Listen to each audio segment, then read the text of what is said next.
जय हिंद दोस्तों। आप देख रहे हैं प्रयागराज एजुकेशन के यूट्यूब चैनल को। मित्रों, आज हम लोग यूथ पब्लिकेशन की पुस्तक से चैप्टर संख्या 29 के प्रश्नों को सॉल्व करेंगे। चैप्टर का नाम है यूरोपीय आधुनिक पुनर्जागरणकालीन कलाकार। इस चैप्टर में हम लोग चित्रकार, मूर्तिकार तथा स्थापत्यकार तीनों कलाकारों के बारे में देखेंगे तथा उनकी जो रचनाएं हैं उन सभी के बारे में देखेंगे।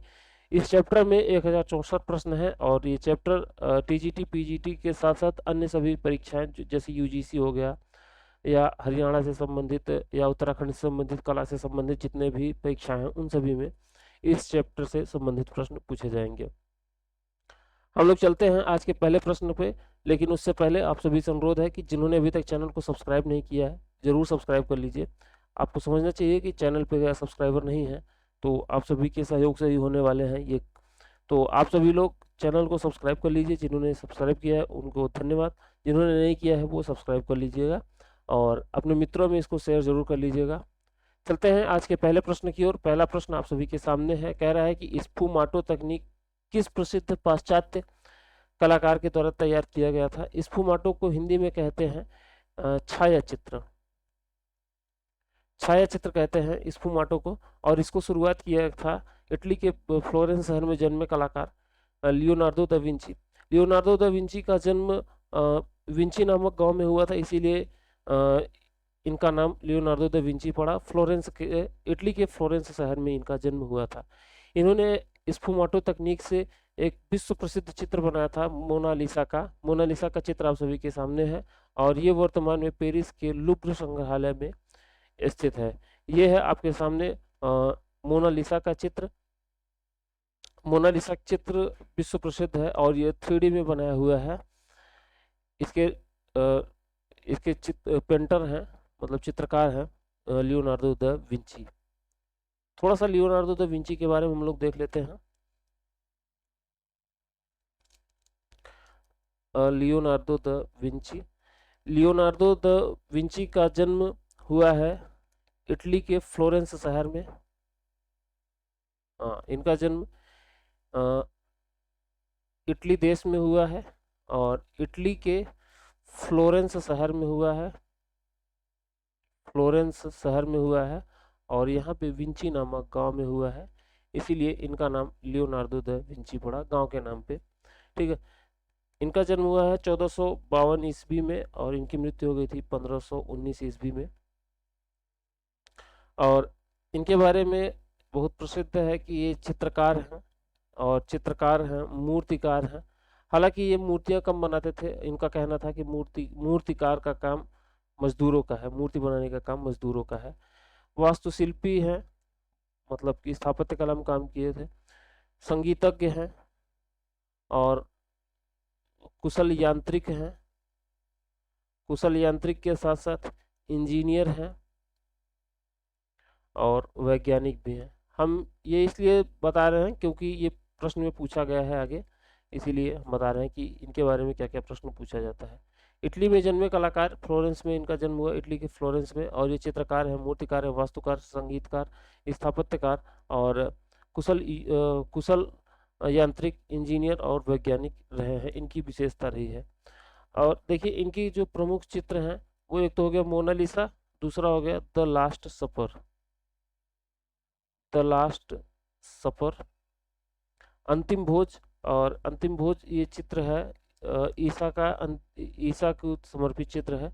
लास्ट सपर कहते हैं जब सपर उसे कहते हैं जब खाना खाने के बाद कुछ जैसे मीठा हो जाए या इत्यादि चीजें, तो उसको सपर कहते हैं। द लास्ट सपर का मतलब है यीशु मसीह का आखिरी भोजन था, रात्रि भोजन था। और ये बृहस्पतिवार को इन्होंने खाया था आखिरी भोजन, उसके बाद फिर शुक्रवार को इनको सूली पे चढ़ा दिया गया था। तो उसी से संबंधित घटना है और वो चित्रण किया है लियोनार्डो दा विंची ने। इस पे एक बड़ी लंबी कहानी है। अगर आप लोग कमेंट सेक्शन में कमेंट करेंगे जानने के लिए तो हम जरूर बताएंगे उसके बारे में, नहीं तो कोई बात नहीं। अगर द लास्ट सफर के बारे में कहानी जानना चाहते हैं तो कमेंट सेक्शन में जरूर बताइएगा।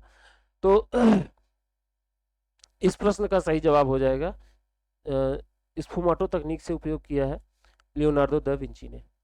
दूसरा प्रश्न कह रहा है कि तैल चित्रण को प्रयुक्त करने वाला प्रथम चित्रकार कौन है।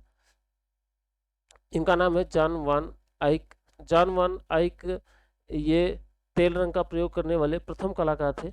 इन्होंने तेल तेल रंग में जैसे कि हम लोग देखते हैं तारपीन को मिला देते हैं, तारपीन तेल को मिला देते हैं, इसी तरीके से इन्होंने तारपेंटाइन को मिलाया, जिसके कारण ये जो तेल रंग था, मतलब जो रंग था उसमें इन्होंने तारपेंटाइन को मिलाया, जिसके कारण उसमें उसकी जो सूखने की क्षमता थी वो जैसे कि चित्र है, अगर जल्दी सूखेगा नहीं तो ब्लर हो जाएगा, खराब हो जाएगा, तो सूखने की क्षमता इसमें बढ़ी और साथ ही साथ तेल मिल गया तो इसमें चमक भी बढ़ गई, जिसके कारण से तेल चित्रण खूब पॉपुलर हुआ था। और इसके प्रणेता रहे हैं जॉन वान आइक।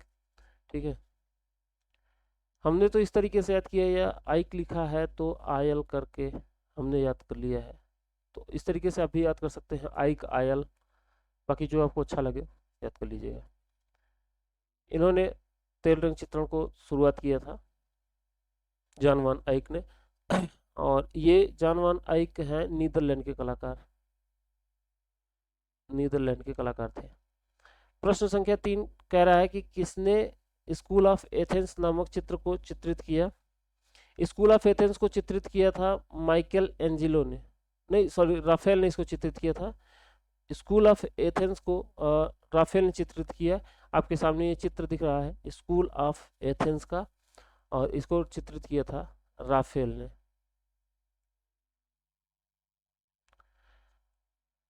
राफेल से एक प्रश्न आपके परीक्षा में पूछा जाता है कि किस कलाकार को पूर्व का राफेल कहा जाता है। वो मुगल कलाकार हैं, बेहजाद उनका नाम है, बेहजाद को पूर्व का राफेल कहा जाता है। तो हम बात कर रहे थे प्रश्न संख्या 3 की। 3 का स्कूल ऑफ एथेंस का चित्र बनाया था राफेल ने। ऑप्शन नंबर 20 का सही जवाब हो जाएगा। 4 नंबर का प्रश्न आपके सामने आ रहा है, और 4 नंबर का प्रश्न कह रहा है पुनर्जागरण काल में बनी painting the school of Athens किस माध्यम में बनाई गई है। इसको फ्रेस्को विधि में बनाया गया है स्कूल ऑफ एथेंस को।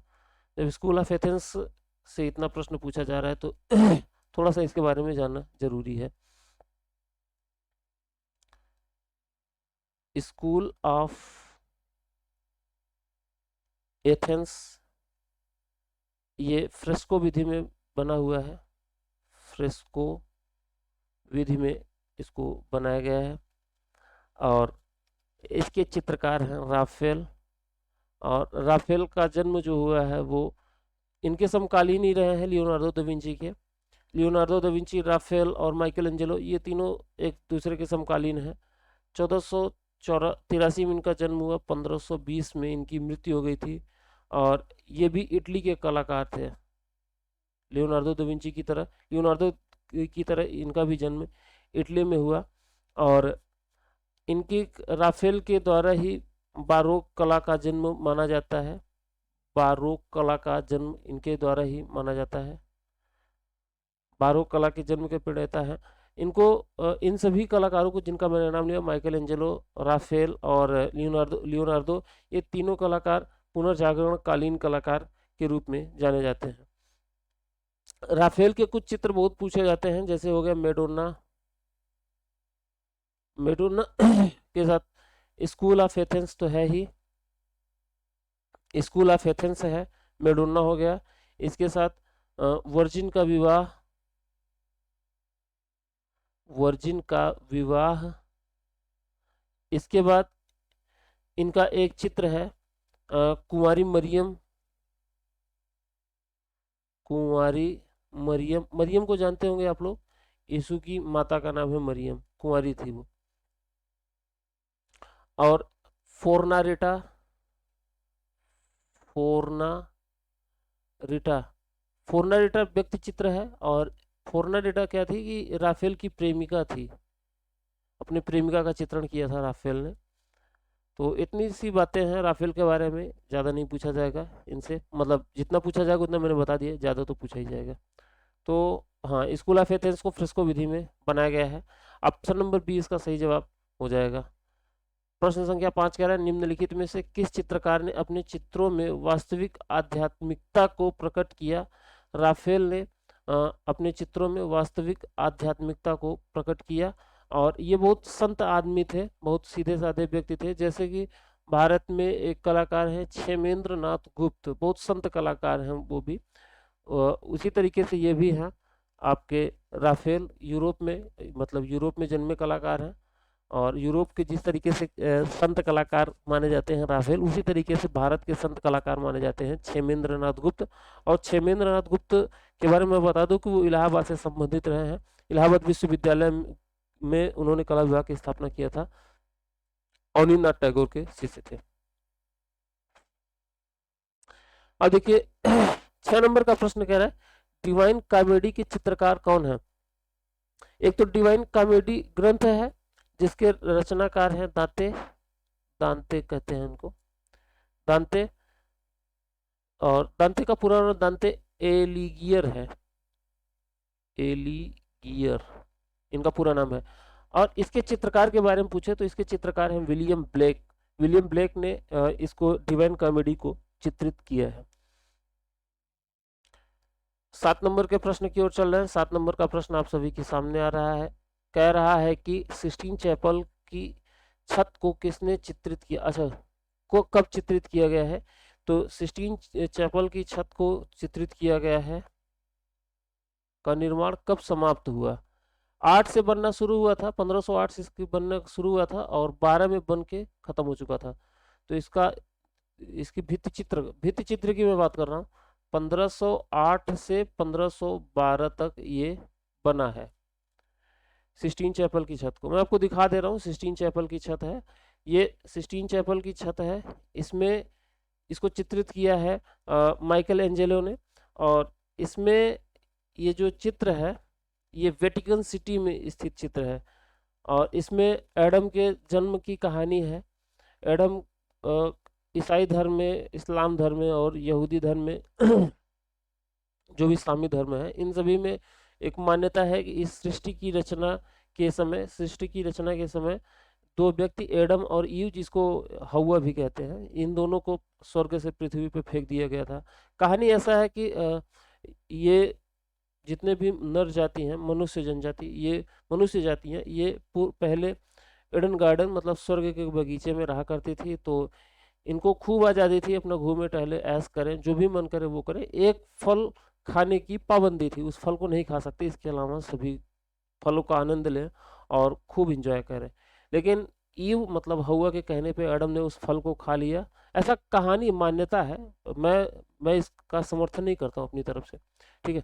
तो ऐसी मान्यता है कि जब एडम और ईव घूम रहे थे तो ईव ने उनसे कहा कि उस फल को चखने के लिए प्रेशर डाला एडम के ऊपर। जब उन्होंने इस फल को चखा तो ईश्वर नाराज हो गए और उनको पृथ्वी पे फेंक दिया कि वहाँ पे जाओ, तुम खाओ पियो। तो वही कहानी है यहीं पे चित्रित की गई है और सिस्टीन चैपल की छत पे वेटिकन सिटी में है। वेटिकन सिटी बताया हमने कि ये जैसे ये इटली हो गया और इटली के बीच में ही है वेटिकन सिटी, 42 किलोमीटर जिसका एरिया है। तो वहीं पे है वेटिकन सिटी में सिस्टीन चैपल की छत, और इसी छत में इस कहानी को चित्रित किया गया है, एडम के जन्म की कहानी को। यही कहानी है कि ईश्वर ने उनको ईडन गार्डन से फेंक दिया पृथ्वी पे, वो पूरी कहानी को इसमें चित्रित किया गया है। थोड़ा सा माइकल एंजेलो के बारे में देख लीजिएगा, क्योंकि इसके चित्रकार जो रहे हैं माइकल एंजेलो ही हैं। मैंने बताया कि माइकल एंजेलो और राफेल और इधर लियोनार्डो, ये तीनों जो हैं ये पुनर्जागरण काल के चित्रकार हैं और इनका टाइम जो है समय जो साथ ही साथ चलता है। तो इसके चित्रकार कौन है, माइकल एंजेलो। इसके निर्माण का समय हम लोगों ने देखा है 1508 से लेकर के 1512 तक। और इस चित्रण का विषय क्या है, the creation of Adam. Adam मतलब कि आदम के रचना की कहानी या एडम के जन्म की कहानी, यही इसको कह सकते हैं। और माइकल एंजेलो का एक प्रसिद्ध मूर्ति है डेविड। माइकल एंजेलो की एक प्रसिद्ध मूर्ति है डेविड, और इनके बारे में बता दूं कि इनका भी जन्म इटली में ही हुआ है। ये भी इटली के कलाकार हैं और उन्हीं के समकालीन है। 1475 में इनका जन्म हुआ है। क्या नाम है कि माइकल एंजेलो का। इनकी एक प्रसिद्ध रचना है the last judgement. The last judgement, the last judgement इनकी रचना है, जो कि इसको भी छत पे बनाया गया है। ये देखिए छत मतलब सीलिंग पे बनाया गया है, ऐसा नहीं फ्लोर पे, ये सीलिंग पे बनाया गया है ये चित्र को, एडम के जन्म की कहानी को। 1508 से 1512 तक निर्मित हुआ और कब समाप्त हुआ? 1512 में। कह रहा है कि पिएटा शीर्षक मूर्ति शिल्प की रचना किसने की? पिएटा की रचना किया था माइकल एंजेलो ने। ये देखिए पिएटा का चित्र आपके सामने दिख रहा है, यही पिएटा की मूर्ति है, स्कल्पचर है पिएटा का, और इसको निर्मित किया है माइकल एंजेलो ने, जिनके बारे में अभी हम लोगों ने देखा, इटली के कलाकार। 1475 में इनका जन्म हुआ है। ये चित्र है, ये मतलब मूर्ति है पिएटा का, जो चित्र आप सामने प्रदर्शित है। ऑप्शन नंबर डी इसका सही जवाब हो जाएगा। 9 नंबर का प्रश्न कह रहे हैं सिस्टीन चैपल गिरजाघर की छत का चित्रण किसने किया? तो माइकल एंजेलो ने किया था। अभी मैंने दिखाया था सिस्टीन चैपल की छत यही है, इसी के बारे में पूछ रहा है Michael Angelo. Option number D इसका सही, ऑप्शन नंबर डी इसका भी सही जवाब हो जाएगा। 10 नंबर का प्रश्न कह रहा है माइकल एंजेलो द्वारा निर्मित द लास्ट जजमेंट किस पे बना हुआ है? द लास्ट जजमेंट मैंने बताया कि ये छत पे बना हुआ है, माइकल एंजेलो ने ही इसका निर्माण किया है। तो ऑप्शन नंबर सी इसका सही जवाब हो जाएगा। चलते हैं प्रश्न संख्या 11 की ओर। 11 नंबर का प्रश्न कह रहा है कि क्रिस्टी क्या है? क्रिस्टी देखिए एक प्रकार का नीलामी घर है। क्रिस्टी एक प्रकार का नीलामी घर है, इसको कहते हैं Christie's auction hall. Christie's auction house, auction का मतलब नीलामी ही कहते हैं। क्रिस्टीज ऑक्शन हाउस इसका नाम है, जो कि अमेरिका में है, यूएसए में है, कैलिफोर्निया में है, और यहीं पे चित्रों को नीलामी की जाती है। इसको 1907 ईस्वी में इसको बनाया गया था क्रिस्टीज को। क्रिस्टीज ऑक्शन हाउस इसका पूरा नाम है। ऑप्शन नंबर 20 का सही जवाब हो जाएगा। 12 नंबर के प्रश्न की ओर चल रहे हैं। कह रहे हैं सेंड्रो बोतिसल्ली किस देश से संबंधित है? तो ये इटली से संबंधित है, सेंड्रो बोतिसल्ली। देखिए शायद हो अपने पास, नहीं, अच्छा ये द लास्ट जजमेंट है। द लास्ट जजमेंट जो कि छत पे बनाया हुआ है माइकल एंजेलो ने, इसको बनाया है। द बर्थ ऑफ वीनस है, नहीं शायद वो नहीं है, कोई बात नहीं, कोई बात नहीं, वो नहीं, सेंड्रो बोतिसल्ली नहीं है, और ये इटली में है। सेंड्रो बोतिसल्ली ये इटली में है। ऑप्शन नंबर बी इसका सही जवाब हो जाएगा। चलिए अगले प्रश्न की ओर चल रहे हैं। प्रश्न संख्या 13। वीनस का जन्म नामक चित्र किसने बनाया था? वीनस का जन्म मैंने भी आपको दिखाया, इसको बनाया है बोतिसल्ली ने, और ये है the birth of Venus, Venus का जन्म चित्र आपके सामने है। ये जो आकृति आपके सामने दिख रही है, ये आकृति वीनस की है, और इसी के जन्म की कहानी है जिसे बोतिसल्ली ने बनाया है। सेंड्रो बोतिसल्ली ने इसका निर्माण किया है। तो ऑप्शन नंबर सी इसका सही जवाब हो जाएगा। ये ऑप्शन नंबर सी, ए नहीं होगा, ऑप्शन नंबर सी इसका सही जवाब होगा। सेंड्रो बोतिसल्ली ने इसका निर्माण किया है, जो कि इटली का कलाकार था, और ये भी लियोनार्डो के समकालीन ही रहा है। देखिए इसका जन्म 1446 से 1510 के बीच में हुआ था, तो ये भी कुल मिलाकर के लियोनार्डो के और राफेल और माइकल एंजेलो के समकालीन ही रहा है। 14 नंबर का प्रश्न कह रहा है the virgin of the rocks चित्र कहाँ पे संग्रहित है? द लुब्र संग्रहालय पेरिस में है। The virgin of the rocks, the virgin of rocks, ये हाँ, द वर्जिन ऑफ रॉक्स ये चित्र आपके सामने है, और पेरिस के लुब्र संग्रहालय में स्थित है। पेरिस के लुब्र संग्रहालय में स्थित है द वर्जिन ऑफ रॉक्स। चलिए तो 14 प्रश्न कंप्लीट हुए। चलते हैं प्रश्न संख्या 15 की ओर, और 15 नंबर का प्रश्न आपके सामने आ रहा है। 15 नंबर का प्रश्न कह रहा है कि लियोनार्डो दा विंची क्या थे? जैसा कि मैंने पहले शुरू में बताया कि ये अभियंता थे, इंजीनियर, वास्तुकार मतलब स्थापत्यकार, मूर्तिकार, चित्रकार और ड्राफ्ट्समैन थे। इनके अंदर ये सारी खूबियां थी। तो ऑप्शन नंबर सी इसका सही जवाब हो जाएगा। बार बार मैं लियोनार्डो के बारे में नहीं बताऊंगा। 16 नंबर प्रश्न कह रहा है माइकल एंजेलो की प्रसिद्ध मूर्ति डेविड। डेविड की मूर्ति मैं आपको नहीं दिखा, डेविड की मूर्ति मैं आपको दिखा दे रहा हूं। और ये है डेविड की मूर्ति, और डेविड की मूर्ति को बनाया माइकल एंजेलो ने। तो प्रश्न अपने सामने ये है कि डेविड कब बनी थी। तो डेविड की मूर्ति को 1504 ईस्वी में बनाया था माइकल एंजेलो ने। ऑप्शन नंबर सी इसका तो सही जवाब हो जाएगा। चलते हैं प्रश्न संख्या 17 की ओर। 17 नंबर प्रश्न कह रहा है तैल चित्रण के वर्तमान रूप का प्रारंभ हुआ। तो इसके रूप का प्रारंभ हुआ था जॉन वॉन आइक के समय में, और नीदरलैंड का कलाकार है। 15वीं सदी के पूर्वार्ध में इसका शुरुआत हुआ था। ऑप्शन नंबर डी इसका सही जवाब हो जाएगा। चलते हैं अगले प्रश्न की ओर। प्रश्न संख्या 18। जॉन वॉन आइक का भाई भी एक था, वो भी चित्रकार था। तो 18 नंबर का प्रश्न कह रहा है कि परिप्रेक्ष्य के नियम का आविष्कार किसने किया था। तो इसके नियम का आविष्कार किया था ब्रुनेलेस्की ने। परिप्रेक्ष्य क्या होता है कि जैसे कि किसी भी वस्तु को किसी भी वस्तु या इमेज में या चित्र में गहराई के भाव का आभास होता है, वो परिप्रेक्ष्य कहलाता है। जैसे कि इसको अंग्रेजी में कहते हैं पर्सपेक्टिव। इसको अंग्रेजी में परिप्रेक्ष्य को पर्सपेक्टिव कहते हैं। और एक तरीके से समझ लीजिए किसी भी चित्र को 3D में बना देना जिसमें गहराई का आभास हो और उसमें जीवंतता आ जाए, वही है परिप्रेक्ष्य। इसके नियम को शुरुआत किया था ब्रुनेलेस्की ने। और परिप्रेक्ष्य दो प्रकार के होते हैं। एक होता है आपका रेखीय परिप्रेक्ष्य और दूसरा होता है वायवीय परिप्रेक्ष्य। वायवीय परिप्रेक्ष्य दो प्रकार के परिप्रेक्ष्य होते हैं, रेखीय और दूसरा वायवीय, जिसका शुरुआत किया था ब्रुनेलेस्की ने। ठीक है, ऑप्शन नंबर डी इसका सही जवाब हो जाएगा।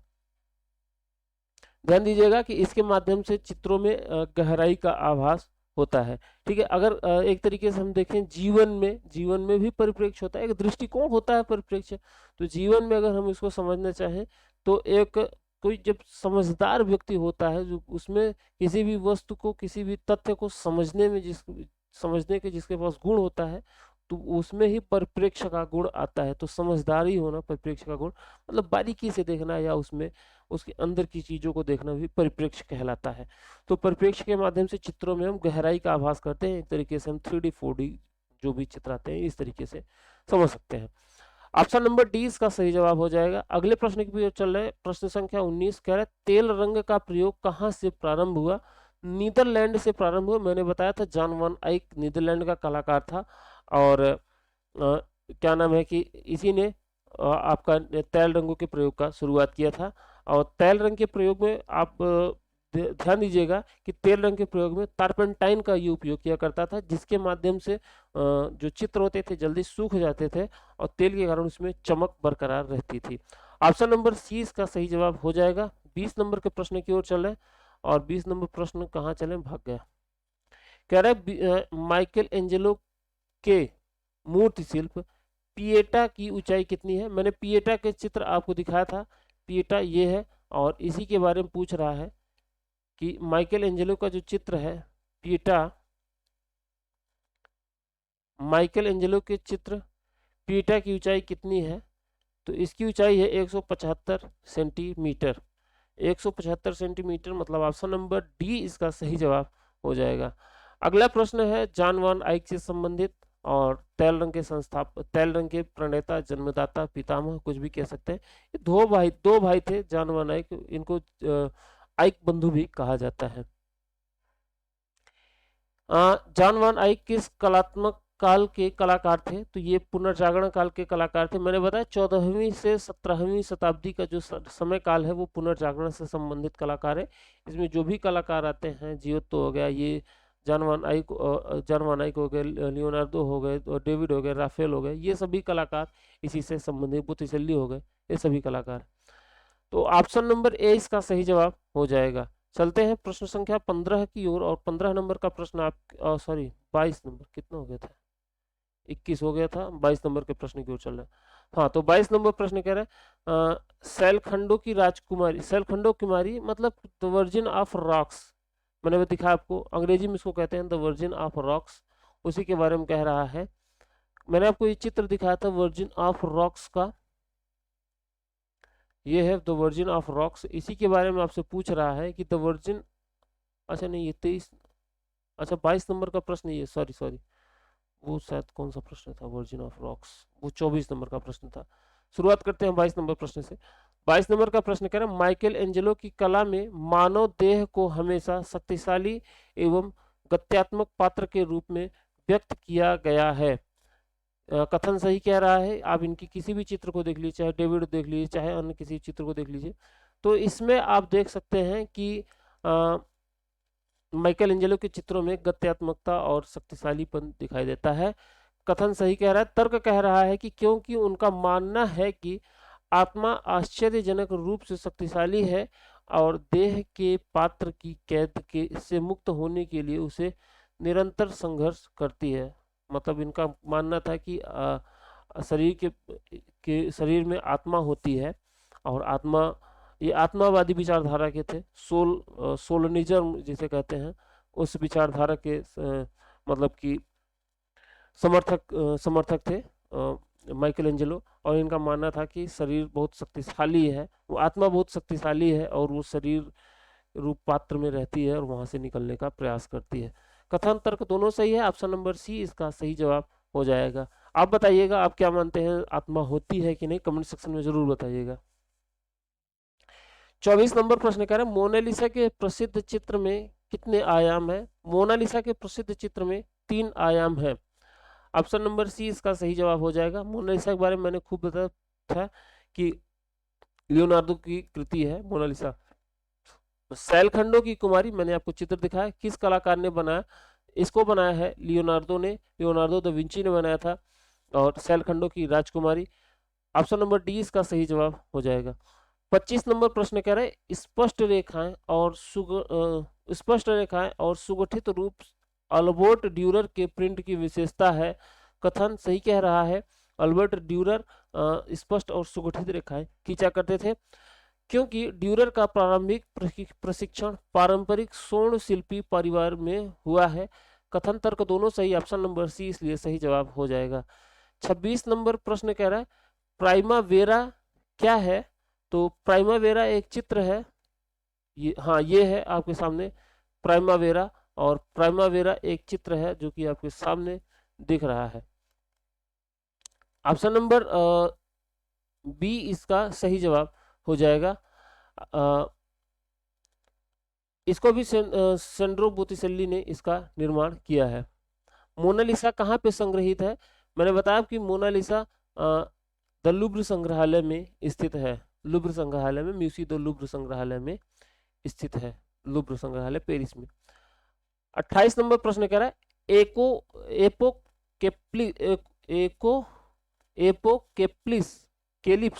एपोकेलिप्स जीभ टूट जाएगी ऐसा नाम लेने में।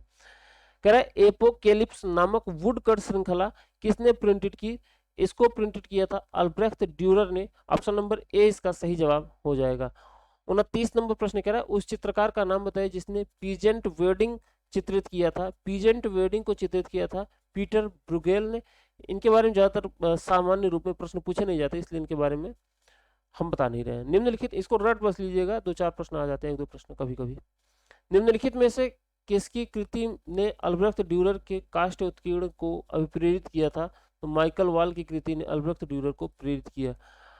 कह रहा है कि 31 नंबर प्रश्न the life of a virgin क्या है। ये एक वुड कट है। अल्बर्ट ड्यूरर का ये चित्र, अल्बर्ट ड्यूरर की ये कृति है द वर्जिन,